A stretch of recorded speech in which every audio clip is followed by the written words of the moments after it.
Hi Kanhaiya, I want to ask you about the Najeeb issue. आज 1 महीने से ज्यादा हो गया है और नजीब की कोई खबर नहीं है। तो आपको क्या लगता है, आप तो JNU का हिस्सा हैं, तो आपको क्या लगता है कि गवर्नमेंट क्या स्टेप्स ले रही है उसे वापस लाने के लिए? देखिए, गवर्नमेंट का जो एक टैक्टिक्स मैं समझ पाया हूं वो ये है कि वो एक बात को समझ गई है कि उसको एक मुकम्मल अपोजिशन इस देश के अंदर नहीं मिल पा रहा है। इस बात का फायदा उठा करके वो जो है निरंकुश हो गए, हम लोग हिंदी में बोलते हैं कि अनकंट्रोल्ड हो गए हैं। तो वो क्या कर रहे हैं कि जनता के क्या मुद्दे हैं ये इंपॉर्टेंट नहीं है, वो मुद्दे हमारे बीच में फेंक रहे हैं। और आप देखिए कि हर 15 दिन में एक नया मुद्दा आ जाएगा। मतलब कुछ दिन पहले सर्जिकल स्ट्राइक चल रहा था, उसके बाद जो है नोटबंदी चलने लगी, कभी नजीब आ जाएगा, कभी कन्हैया आ जाएगा, कभी रोहित आ जाएगा। मतलब हम ऐसे सवालों पे फंसे रहेंगे जिसका संबंध इस देश के स्ट्रक्चर से है, उस पर कोई चर्चा नहीं होगी। आप देखिए, मैं 3 उदाहरण आपको देता हूं और 3 आइडेंटिटी के लोग हैं। रोहित वेमुला का इंस्टीट्यूशनल मर्डर होता है, उसमें किस तरीके से एडमिनिस्ट्रेशन का और MHRD का इन्वॉल्वमेंट है उसके न्यूज जो है लोगों के सामने आ चुके हैं। लेकिन जब MHRD ने कमिटी बनाई तो कमिटी इसके लिए नहीं थी कि उसको किन परिस्थितियों में आत्महत्या करनी पड़ी, कमिटी इसके लिए थी कि वो दलित है कि नहीं है। उसके बाद आप आइए दादरी के केस में। दादरी में एक इंसान को लिंच किया जाता है, मार दिया जाता है। क्या है भाई? तो उसके घर में गाय का मांस है।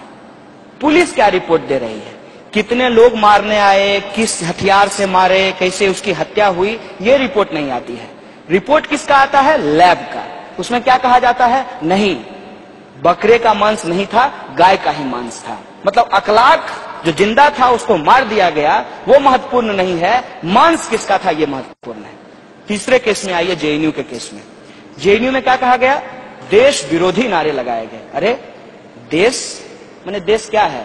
ये कोई बड़ा पाव है कि कोई आदमी आएगा और हाथ से उठा करके देश को खा लेगा? 5 लोग 10 लोग कुछ देश के खिलाफ बोल देंगे और हमारा देश टूट जाएगा। लेकिन उसको कैसे किस तरीके से पूरा का पूरा एक हवा खड़ा किया गया। और रिपोर्ट किसकी आती है? लैब की, कि वीडियो डॉक्टर नहीं था। भाई कौन वीडियो डॉक्टर नहीं था? जो रॉ था। अपने आप में कितना कॉन्ट्राडिक्टरी और रिडिकुलस बात है कि जो रॉ है वो कैसे मॉर्फ्ड होगा, वो कैसे डॉक्टर्ड होगा। उस वीडियो की कोई चर्चा नहीं होती है जो टीवी पे बार बार एयर किया गया था, जो डॉक्टर था, जो पूरा का पूरा एंगर खड़ा किया और JNU को एक विलेन की तरह खड़ा कर दिया समाज के अंदर, उस पर चर्चा नहीं होती है।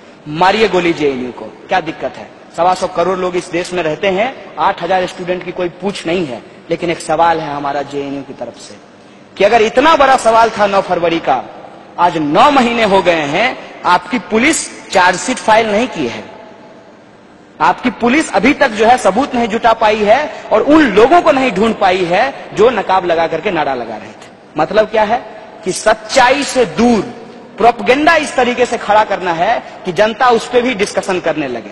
आप फेसबुक पे कोई भी कंस्ट्रक्टिव काम करना शुरू किए हो, इमीडिएटली जो है एक बम फूटेगा, उसमें जो है एक नया मुद्दा आएगा और तमाम लोग उसके ही चिट चैट में जो है वो लग जाएंगे। ये जो सरकार हमारे साथ कर रही है, हो सकता है कि कल को एक नया मुद्दा आ जाए, तो ये क्या कर रही है? ये टेस्ट कर रही है कि जनता के अंदर कितनी कंसिस्टेंसी है।